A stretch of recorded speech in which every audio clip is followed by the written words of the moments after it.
Somalia तट पे एक जहाज को हाईजैक कर लिया जाता है। इसकी सूचना इंडियन नेवी को दिया जाता है।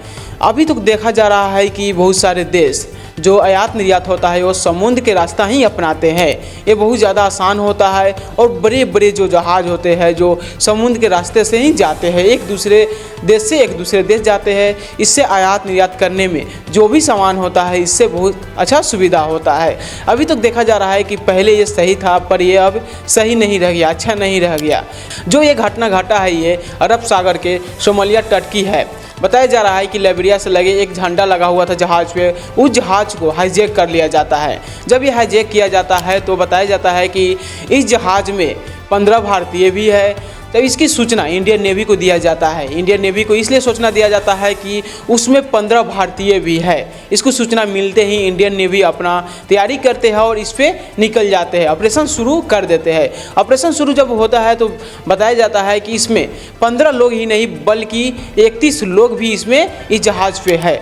जब इस जहाज़ को हाईजैक किया गया तो देखा गया कि 6 लोग उतरते हैं और हथियार के साथ उतरते हैं। कुछ देरों के लिए जब इस जहाज़ को हाईजैक किया गया तो मालूम चलता है कि जब इंडियन नेवी को जब ये सूचना मिलता है तो ऑपरेशन शुरू हो जाता है। कल ये शुक्रवार का दिन ही हुआ और रात होते होते ही यानी कि 8 बजे करीब में इस जहाज़ पे इंडियन नेवी ने अपना सफलतापूर्वक पा लिया है और बल्कि 15 भारतीय नहीं बल्कि 31 लोगों को भी जान बचाए है।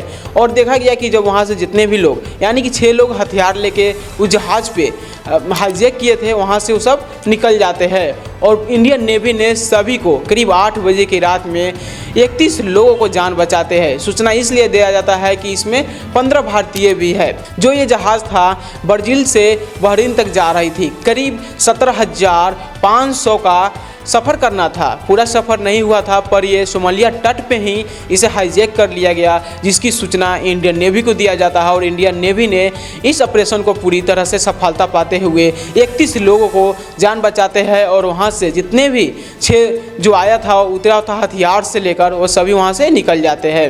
इंडियन नेवी ने अपने देश समेत दूसरे नागरिकों को भी सुरक्षा कर रहे हैं।